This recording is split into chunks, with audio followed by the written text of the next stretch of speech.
guys. That's why. Because there are tens of people watching YouTube. It's not just, no. I mean, Just plural? Really? Ones of people. Okay, it's 7 o'clock in Gardner, Kansas. Please join me for the Pledge of Allegiance. Allegiance to the flag of the United States of America and to the republic for which it stands, one nation, under God, indivisible, with liberty and justice for all. No problem. All right, I'm going to step forward here. We've got a presentation for Autism Awareness and Acceptance Month.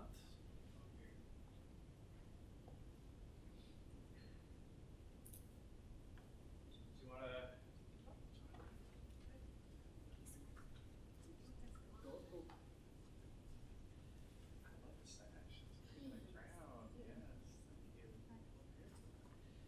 Proclamation. Whereas autism spectrum disorder, ASD, is a complex neurological and development disorder, it can affect each person differently, resulting in unique strengths and weaknesses. And whereas autism is the third most common developmental disability, affecting 3.5 million individuals nationwide, often accompanied by medical conditions that impact quality of life. And whereas as more health professionals become proficient in diagnosing autism, more children are being diagnosed on the autism spectrum, resulting in rates as high as 1 in 54 children nationally.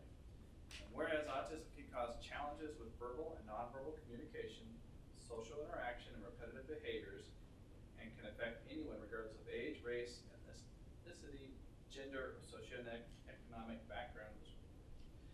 Whereas a comprehensive collaborative approach will help to advance research, providing a better understanding of the many forms of autism while strengthening advocacy efforts and ensuring access to services and resources through the lifespan. And whereas early diagnosis and intervention tailored to individual needs can have lifelong benefits, easing the transition to adulthood and fostering greater independence. And whereas each person and family affected by autism should have access to reliable information, support, and opportunities to live up to their greatest potential. Now therefore be it resolved that I, Todd Winters, Mayor of the City of Gardner, Kansas, do hereby proclaim April 2022 as Autism Awareness and Acceptance Month, Gardner, Kansas, to increase understanding and acceptance of people with autism spectrum disorder and to address diverse needs of individuals and families affected by autism. So, congratulations.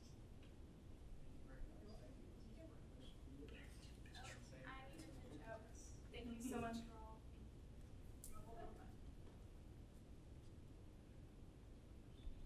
My turn. Thanks. Thank you.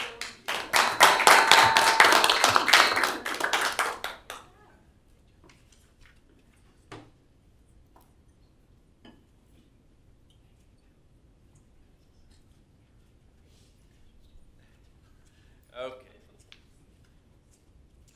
We have no public hearings, so at this time we'll open it up for public comments. Members of the public are welcome to use this time to make comments about city matters, items in the agenda that are not part of a public hearing.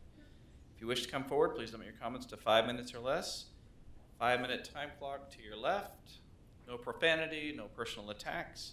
That being said, please come forward. State your name and address for the record. The podium is now open. I guess I'm the lucky one today. You are. My name is Kenny Keeler, and I live at 16930 South Ingrid Street here in Gardner. Thank you, city representatives and city council, for what you guys do. I've had a conversation with some of you guys regarding the development of Stonebrook Place and the covenants and restrictions that have been filed with the county. And in the course of this development, some things have been opened to my eyes as far as how the development process goes with Gardner specifically. I've done some construction myself, but not in this city. So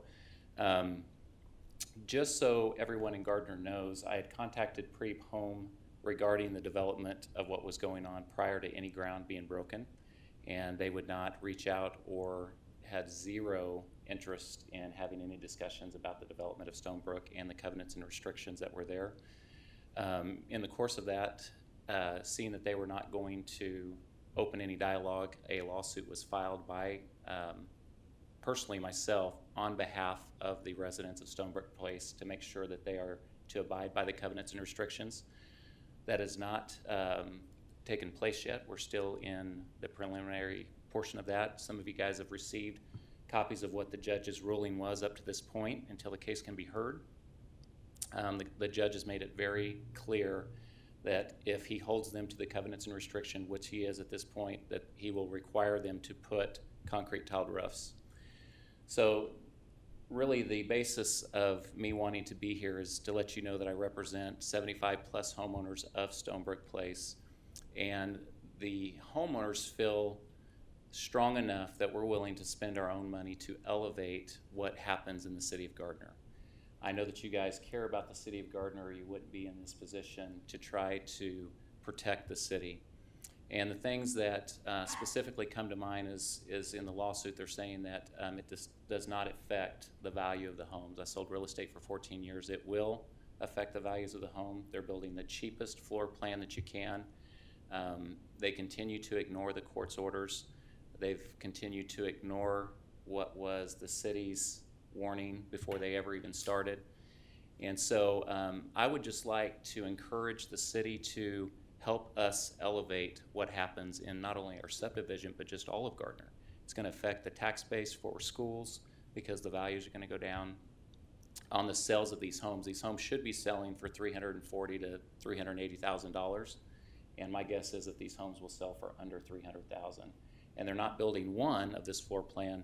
They have about 15, 17, I can't remember, I've lost track of how many foundations they've already poured or staked. And so I'm just humbly asking that the council and the city administrators pass some sort of ordinance, something to help protect not just the residents, but the tax base for the students, the overall perception and the image of Gardner.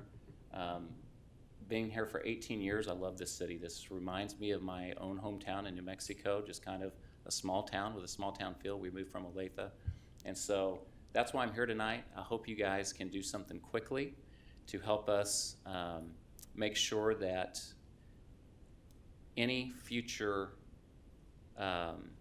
construction in this subdivision is bound. That's the reason why covenants and restrictions are recorded with the county, to make sure that they are abided by. And I know from talking with the attorney that, or our attorney, that the city is not necessarily held on civil matters, but you guys do have some pressure points that you guys can apply to builders to make sure that they do things excellent, not the bare minimum.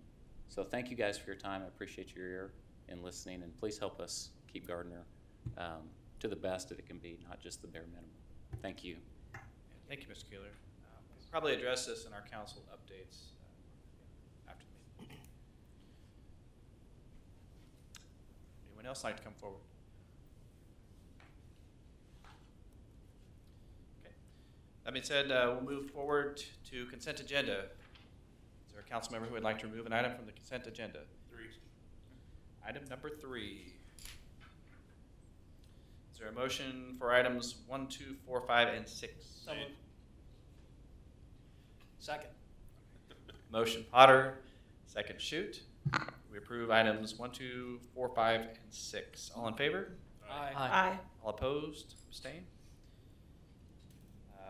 Item number 3, Mr. Potter. Consider authorizing the execution of a contract with Enright Lawns for annual mowing of parks and recreation areas. Enright Lawns is based in Olathe. Is the owner a resident of Gardner? Or do they employ a lot of people from Gardner? That I do not know Okay. who they employ. I just, starting local and working our way out with something like, with, you know, the sewer system and stuff like that, I'm sure there's not a lot of specialties in Gardner with that, but with something like lawn work, I think I guess my question is, have we looked locally? Yes, we do. Okay. We start with the local ones. The issue is that they don't have the manpower Okay. to cover our areas, and so I usually reach out to them first every year. Okay. To get this out. All right, that's all I wanted to know. Thank you. I'm good. Do I hear a motion on consent agenda item number 3? Motion. Second. Motion Potter, second Deaton. We approve consent agenda item number 3. All in favor? Aye. All opposed? Abstain? Consent agenda item number 3 passes. Planning and zoning consent agenda. Is there a council member who would like to remove the one item from that? Is there a motion to? So moved. Second. Motion Shoot, second Deaton.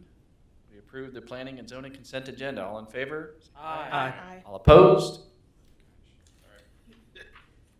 Abstain? Planning and zoning consent agenda passes. No committee recommendations, no old business. Moving on to new business. Consider approving the city's contribution to health and life insurance premiums for the 2022-2023 plan year. You mean ask? Good evening, Mayor, Council. Every year, staff brings forward an item regarding employee insurance benefits for the Council's consideration prior to the start of our open enrollment process, which begins later this month. Health, dental, vision, and basic life insurance coverages represent an important part of our overall employee benefits package, and providing robust offerings that help the city's total compensation package to remain attractive and competitive is a cornerstone of employee recruitment and retention. For this year, staff is requesting the governing body maintain their current contribution strategies for health, dental, and life insurance coverages and HSA funding. This represents a 4.76% blended rate increase across all health insurance options, a 3% rate increase for dental insurance, and no increase for vision insurance. After review of current benefits, staff is also requesting that the 100% city-paid life and accidental death and dismemberment insurance benefit be increased from $15,000 to $30,000 for a small contribution increase of approximately $5,299 per year, bringing the total cost of this benefit for the city to $12,659. It is important to note that this long-standing benefit offering also includes a $50,000 payout to the insurance beneficiary for any sworn police officer killed in the line of duty. The total estimated cost for health, dental, and vision insurance is approximately $1,961,000. Due to the city's July through June plan year, this cost crosses multiple budget years. Is there any public comment on this item? Council. Go on ahead. You're the numbers guy. Yeah, so I don't have a problem with increasing from 15 to 30,000, but what I am thinking about is that maybe we reappropriate the dollars to make it better for the employees. So the $12,659 divided by 132 full-time employees is $96 a piece, right? $8 a month. Everybody's got a different age, but doing some rough calculations for a 35, 40, and 50-year-old male, a person could get life and accidental death and disability for anywhere from 7 to 21 a month for $100,000 of coverage. So what I'm thinking is, instead of us going through, I assume Cigna, whatever the company is, Humana, It's Humana. for this, what if we just gave those same dollars, call it $100, to those employees year over year, just like we would in insurance. But if they want to spend it on cheeseburgers, they want to spend it on life insurance, they want to spend it on child care, so be it. They still get that benefit, but if they want to spend it and get more life insurance for the same dollars, they could do that. I'm not sure that we can eliminate the life insurance benefit entirely. We're actually on, this will be the third year of a rate lock-in. This was just an additional benefit, but this will be the third year of a locked-in rate. So we could look at it for the next. Potentially, but I'm not sure that we can eliminate it entirely at this point. Okay, let's look into it. Out of curiosity, because I understand where you're going with that, like, hey, go get your own, here's the money, you can get better insurance. But if they get it through the city, is it guaranteed they don't have to take a medical exam? Because some people might not qualify to Individual go get life underwriting. insurance on their own. It is guaranteed, no medical exam, no cost to employees, and the $50,000 line of duty benefit is also guaranteed for our sworn police officers. Yeah. That's what I looked at. Yeah. The I group. looked at a no medical, and chose men because we cost more. And then I looked at the different age groups, and yeah, it shouldn't be an issue. So it's just something to look into. Then if we can't do it right now, anyway. I think from an administrative perspective, the cost of that program would probably overrun the benefit What admin? for keeping track of who signed up for what. I wouldn't keep track of anything. I'd give them all $100 this year and move on. But Because that, then that would they're- then, that'd be part of their salary year over year. but We- Mark, So that they can would, go to the open market, Yeah. not enroll through the. Yeah, We yeah. Okay, actually okay. Yeah, we- offer additional ancillary benefits that are paid for by the employee, and life insurance is one of those options. This is just 100% paid for by the city and a guaranteed rate. But we do offer ancillary life insurance benefits that are paid for fully by the employee, not by the city. Reallocate Yeah, dollars. yeah, I misunderstood where you're. yeah. No, you're fine. But but my concern is, you know, group life policies are typically managed through employers. It's just because of the pool. Okay, you're saying you can get a group life policy as an individual, just as part of a rating group, It's without not- it any wouldn't kind be of a group. underwriting whatsoever. Yeah. I found 3 different websites that pull it up. Yeah, because what you do is you join a group Yeah. and you join a club. That club then offers the Oh, like group life AAA or- insurance. Yeah. It's a loophole, really, is what it is. Yeah. And they do the same thing with other types of benefits, but yeah, that's really what it is. Okay. Well, and it's kind of like also like, I don't know about others, I know Farmers and State Farm, also, if you do a life insurance with them, that gives you an additional discount on everything else. Of and course, it the lowers bundling. the price of all Yeah, that, right? yep. So Yeah. there's all sorts of options out there. I'm just thinking that we could give the option to the employee, and that would let them get more bang for their buck, or they could do what they want with it. So, something to look into. From just a, I don't know, wide angle view of it, I don't know. I think when you're, especially for new hires, you say, we've got X amount of dollars for this and that, or you could say, or you can have an extra $100 a year. I don't know. I think The just, perception is. the Perception, benefits. Yeah. I agree with you on that. it's, I like that we offer it. Yeah. So, you said it's 4.7% increase? 4.76% across all of our health insurance offerings. That's yes. actually really good. And that's That's over, is it a 5-year contract that we have? No, this is actually the third year of a 3-year contract. After that, we will go back out for bid through CBiz, who does our bidding process for us. Okay. This is Humana. It's rate locked at a guarantee of no more than 10%, so we were significantly under the cap. Exactly. Which is incredible. Well, we understand that before we put this out to CBiz, we were under Midwest Public Risks provider. That's right. And what was happening is that our claim history was not being taken into consideration when it came to our rates, because we were all pulled together in a single pool.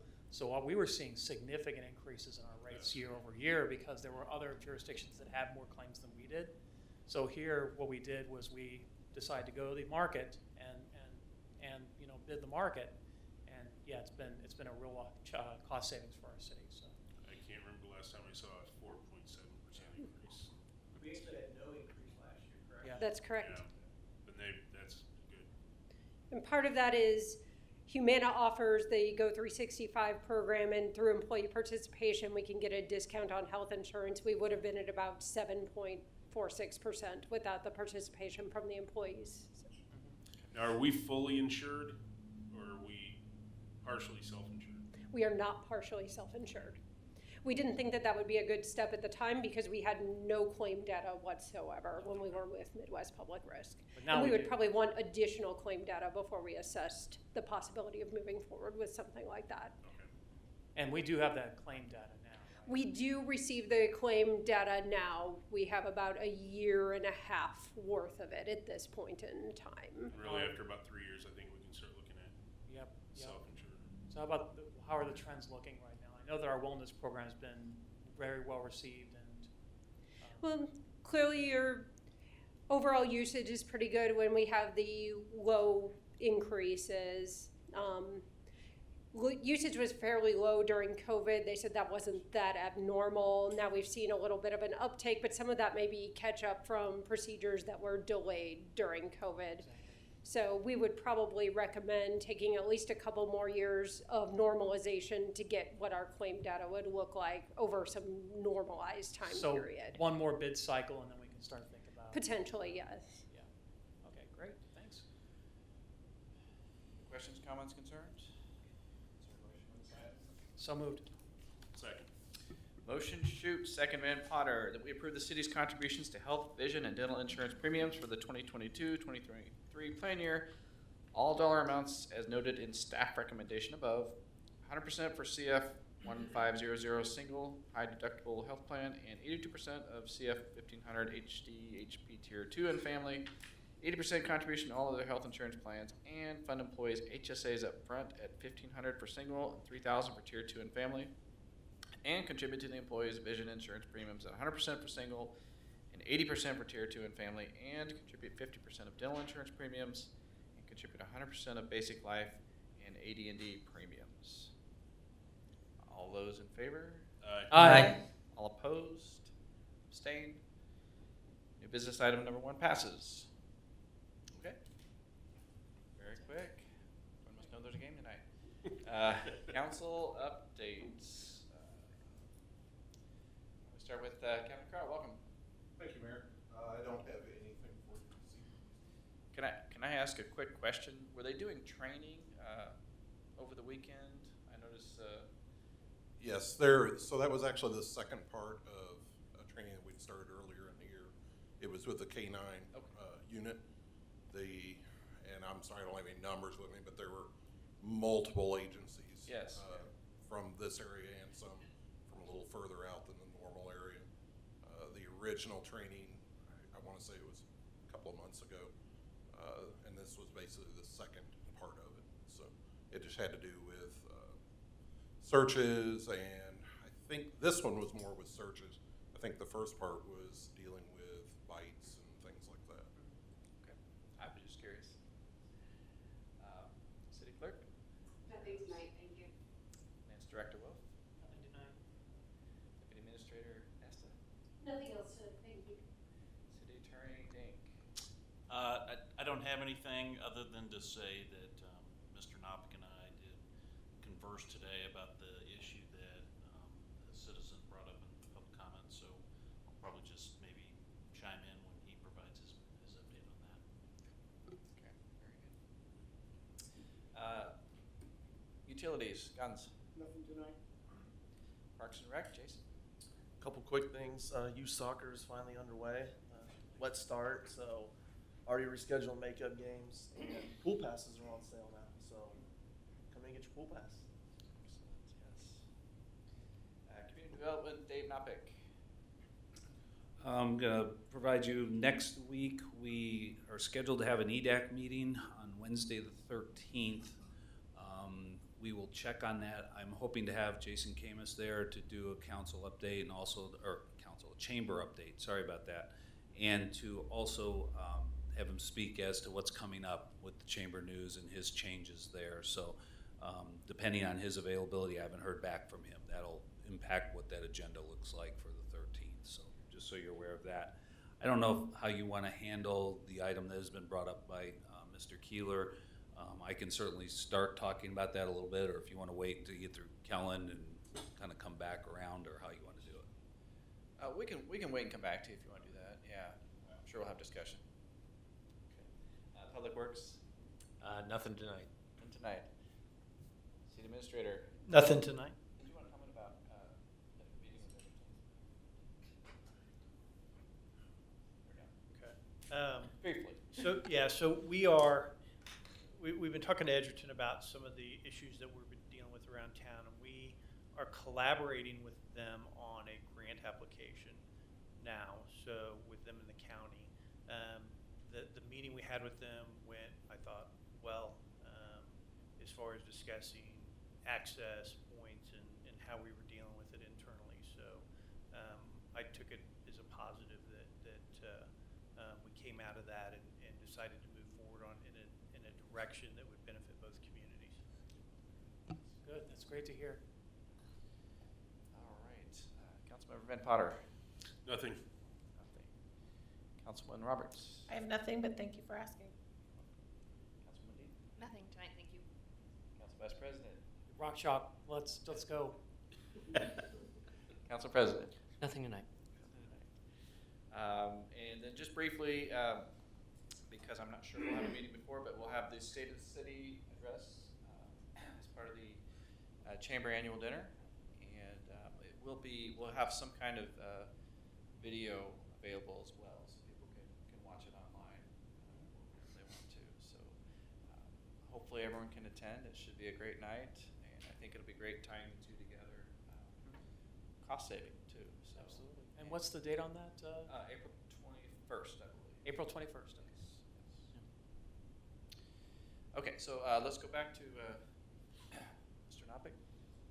So just give you a brief recap of some things. Mr. Keeler has approached the city. He's had discussions with Bob Case and myself a number of times prior to this, as well as a site visit out there to take a look at the Stonebrook Place area. As he mentioned, it is under court consideration. We do not, as a city, we are not privy to the covenants and restrictions of HOAs. Those are filed separately. Those are contractual agreements between the property owners, the HOA, or the property owners and the developer, depending on the timing of the development. One of the difficult things with Stonebrook Place has been that that development started a number of years ago, quite a while back, and these lots were purchased by someone who is not the original developer of the area. So Mr. Keeler has been kind enough to share with us the court, I'll call it preliminary kind of rulings that they've had before the hearing. I think there's been 2 of those, if I remember right. One last year, at the end of last year, and then one as recent, I believe, is the end of February. So he has provided us with those. We've been reviewing those, and we've been in contact a number of times with the city attorney regarding our role in those items. Essentially, we have to hold the developer to the standards that we have in our code, since we are not the enforcer of the covenants and restrictions, and therefore, as part of the process, that developer, that builder, is given the right to apply for his permits, and as long as all the application materials and things come to us meet the code requirements, we approve those, and the permits are issued for those buildings. There are a number of buildings that have been started out there in various stages, as was mentioned earlier. Several have gone vertical and are enclosed. Some have open foundations, and then others were just flagged in the last few weeks or so. We've taken a look at this from a number of different angles in our code. I will tell you what we do try to do with single-family development in particular is they are subject to a number of different architectural requirements that incorporate visual variety. So you can have the same basic footprint or floor plan of a building, but then primarily the front elevation is where we try to promote articulation of different elements, such as front entries, bump outs on various windows, different types of what I'll call architectural gingerbread, if you will, or material usage to get a visual variety from those buildings. But we do not have anything in our codes currently that would prevent the repetitive nature of using the same floor plan over and over and over again, okay, on adjacent lots or as a row on a block face. The best way to kind of describe it is if you think of the old pictures of the tract homes, that kind of style of development that used to go on, where you had a lot of the 50s and 60s tract style home where it was just you look down a block face and every house was exactly alike. What we do have is the ability to use the Planned District tool, which is a voluntary tool. We do not require that single-family homes or single-family development goes through the Planned District process. But when one does, and I'll point to one, which is Cypress Creek, relatively recently, that Rosh Coleman is doing, which has the 50-foot wide lots off of Madison. They're just getting into their first phase. As part of the planned process, we can get a lot further in our requirements architecturally to try to prevent that repetitiveness. But for the typical single-family home or subdivision where you have infill property or you have something like what's going on at Stonebrook, we do not have a regulation that requires that footprint variation, if you will. I began this weekend taking a look at several different codes here in Johnson County. I also put an email out to the Johnson County planning directors. We have a discussion group online regarding various items related to the regulation of footprints. I've received comment back from 3 different communities, all of which do things a little bit differently. But the 2 variations, I'll tell you, Olathe has indicated that they do not have any regulations regarding footprint variation. They do have architectural requirements, which may be considered similar to ours, although they may be different. In Lenexa, they require planned districts for all of their single-family development, so that's where they approach it. Lenexa goes a little bit further, and I get a little bit concerned about some of the things that they're doing in regard to details on those planned districts.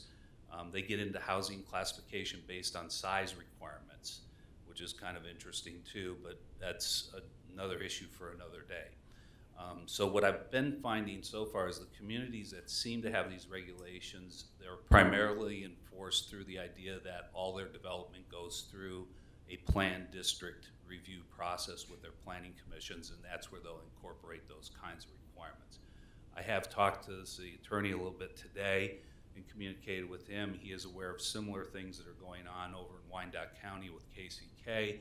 And I think I'll just leave it at that and see if you have questions or if there's specific items I can kind of respond to. Yeah, I'm just going to ask, is this something that's builder specific? Because I've heard some scuttlebutt in the past about this particular builder kind of wanting to, cut corners and do some other things that, keep their costs down but lowers the quality of the product.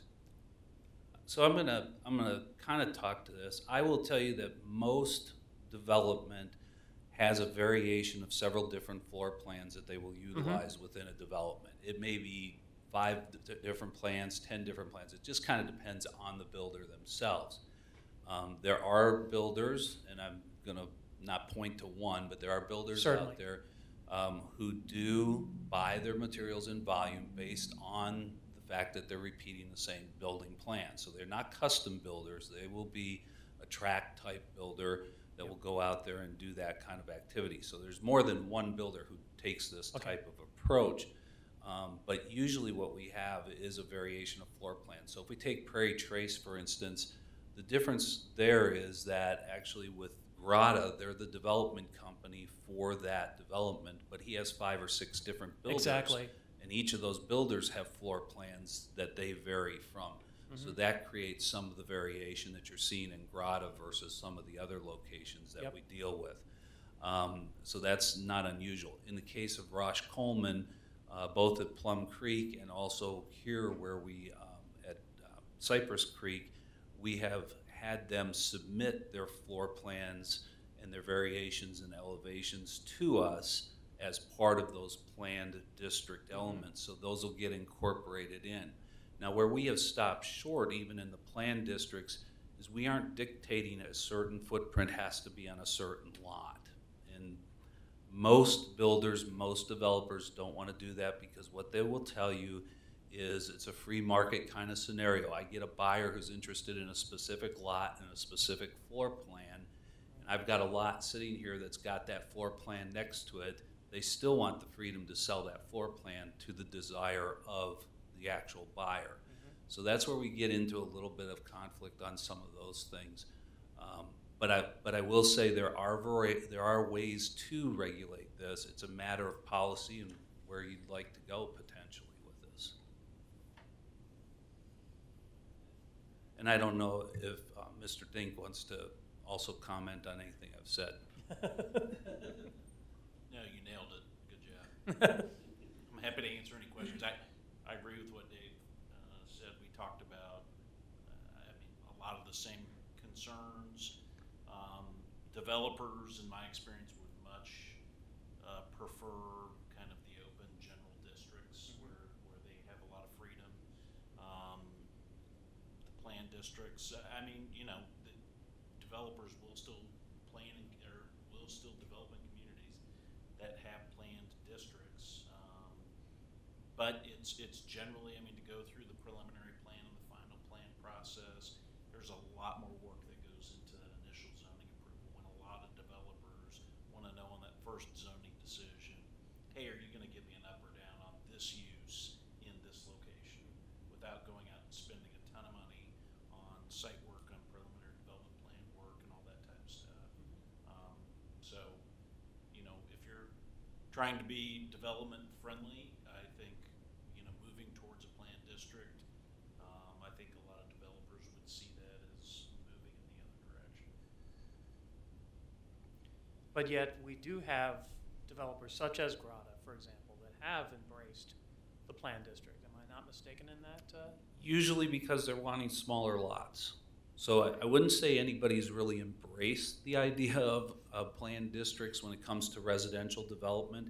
It's usually because the nature of the code is such that they're gonna be needing what would be called Deviances, variances. yeah. Yeah, they would call them variances under the code, but Yeah. in the plan, when they do the preliminary plan, one of the advantages, and I push this pretty heavily with most of the developers, given the nature of our code, they're better off with a planned district because they can request those deviations up front, and the planning commission then considers those, and they come before you for final approval.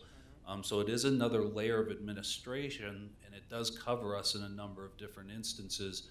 But usually it is driven by the fact that they want the smaller size lots, or they're trying to do something with the configuration of those buildings that they know they're gonna have a number of deviations from our regular code. And so the variance process, which usually goes to the Board of Zoning Appeals, much more difficult to prove your case there. You have 5 specific criteria by state statute that you have to meet all 5 of those, whereas the planned deviations give you that greater flexibility. We're looking at the bigger development. Many times we're making trade-offs maybe on a setback for something like enhanced landscaping that accomplishes the goal. Okay, thank you. I have a question. So remind me about continuity of like neighborhood. I know on sometimes we've had things at planning commission where, you know, you'll say, well, this fits within the same structure, architecture, et cetera, design elements of the neighborhood. Because I did drive by there, and while it is, they own the lots and they can build what they want, they don't seem to fit in with the houses that are already there. So that is exactly right. And usually in planning cases, whenever we're debating or discussing an item, one of the things that we do look at is the continuity and the context. How does this fit in? When it's an individual lot that's already been platted and a development that exists already, one of the concerns is there are certain rights that go with that. So we can't necessarily come back on those vacant lots and say, oh, now that we have a new code, we're going to do it this way. Sorry about that, you missed your opportunity. You usually have some level of grandfathering or rights that are there that allow them the status to move ahead. So what we're looking at usually is we get a plot plan that comes in with the building permit. So we're looking at with the building permit application, sorry about that. So we've got the plot plan for the site, and then we've got the construction plans at that point in time, and we're making sure that the construction meets the 2018, in this case, it would be the 2018 building codes. I take that back.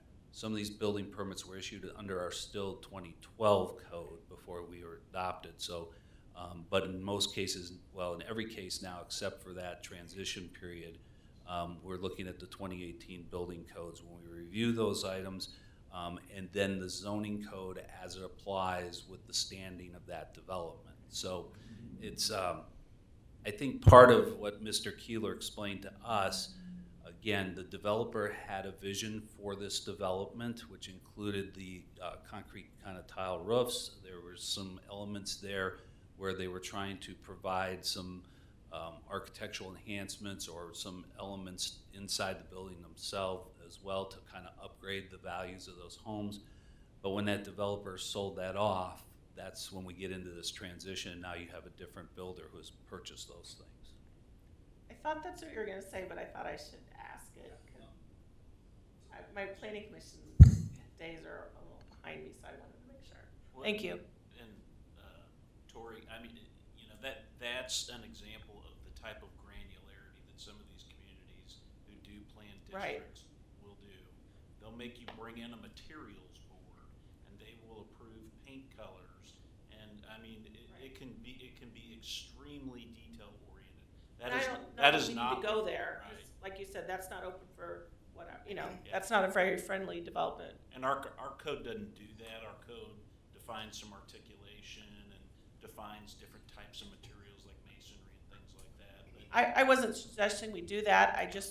I know that the homeowners that are there, I understand their feelings, because, I mean, I don't know if you guys drove over there or not, but it definitely does look different. Yeah. And like, there's this one ranch home that's kind of further away from everything else that was from the old, and it's like right there. I mean, I don't know. I get it, but I just also get that if we could do anything to help. Is this similar to the situation that we had over in Plum Creek Manor, where we had the original builder had built the large estate homes, and then we had Roush come in and pick up the extra lots after that particular development had stopped because of the recession, and he put in a completely different set of homes? So I wasn't here for that, so I'm not exactly Yeah. sure that it's the same exact Okay. situation. I mean, you were in here, Tori. You were on I planning think it's commission at the time. similar. Yeah, but because those were more of a rental housing. The houses were actually rented, and I know there were a lot of folks in Plum Creek Estates, which is right next door, which is 400,000 up homes, and they were very concerned about that. And that's usually the kind of thing we're concerned about. So for instance, with Cypress Creek, one of the things that we looked at in that planned district was a transition from the larger lots to the west along Fountain, and in those places where there were adjacencies, and have a step down in the size of lots. So you didn't necessarily have that immediate difference as you went from backyard to backyard. So we do try to have those sensitivities within the code, but again, that requires that planned district element, and we don't have anything that says you must have a planned district for this. There are cities that do have that, though. So, to Mr. Keeler's point, though, with these infill housing, essentially what you're saying is there's nothing from a city level that is going to prevent them from not putting in those homes. Is that So I'm going to say something, and then when the city attorney just kind of smacks me, just be aware. The brief read on what the judge is saying, I think right now the Homeowners Association has a judge that is sensitive to this issue and has made it clear to the builder about this. Again, like you said, that's outside the city's purview, so we're watching it very closely, because if those buildings that are vertical now, or that even have been started, if the construction that is there and in place is not capable of handling the changes or the requirements of the HOA, if that's what the court finds, we will have some issues where we will have some enforcement capabilities then with the building permit, because the structures would not meet building code at that point. So again, it's kind of a delicate situation. We're thankful that Mr. Keeler is providing information to us, because we're not monitoring the court case per se. We don't have the time or staff to do that. So it's nice to have the information exchange. So that from that perspective, we're kind of monitoring it, because it may predicate what our next move is on the building permits themselves if we have to. At that point. So the restrictive covenant agreements that are currently on those lots are where they're going to where the case is going to be won or lost. Because if the judge rules in favor of those restrictive covenants and holds responsible for satisfying those, then we've got an enforcement mechanism. I think that's a fair statement. I mean, tell me if I'm wrong. I think the enforcement mechanism at that point is you're going to have some injunctive relief from the court. Okay. And they'll enjoin Preed from, in essence, violating the restrictive covenants, whether that's through the roofing materials or other types of building standards. Okay. And I think also it would be the other thing that we have to watch for is, because those building permits were issued previously, anything that is done after that, we would look at it the future lot. So we can't go back necessarily and say, okay, we're going to yank a building permit now completely, because there are some rights that were attached to that building permit when it was issued. So we're gonna have to just watch closely how we coordinate with the courts on that. Is there anything from, not this particular development, but going forward so that we don't have this issue or mitigate a future issue as much as we can we have something that if the developer changes, that then they have to go through the planning commission again? Essentially, they get to start over, even if it's platted, and I'm assuming that it's not a planned district at this point. That's kind of what I was.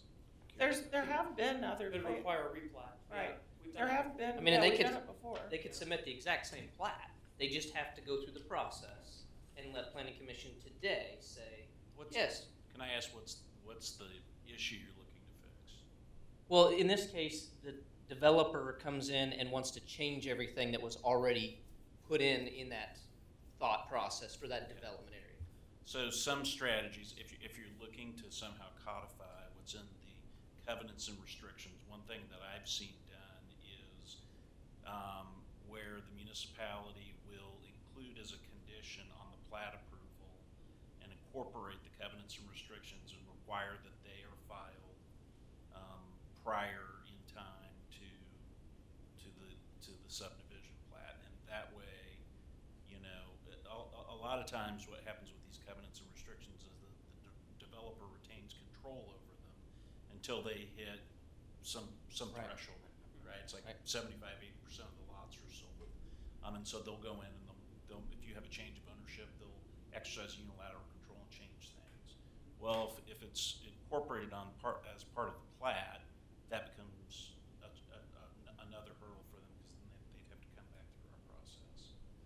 I'm not recommending that, because that's, you know, if you want to make minor revisions and there's unanimity of agreement from everybody in the subdivision to make those changes, now you're not just exercising the amendment rights and the covenants and restrictions, now you got to come back through a city process. So, you know, there's pros and cons to that approach as well, but that's one way that I've seen that municipalities have handled that issue. And I'll add, from an administrative standpoint, the problem is we may not be aware of when that builder or developer changes until they actually come in with their building permit application.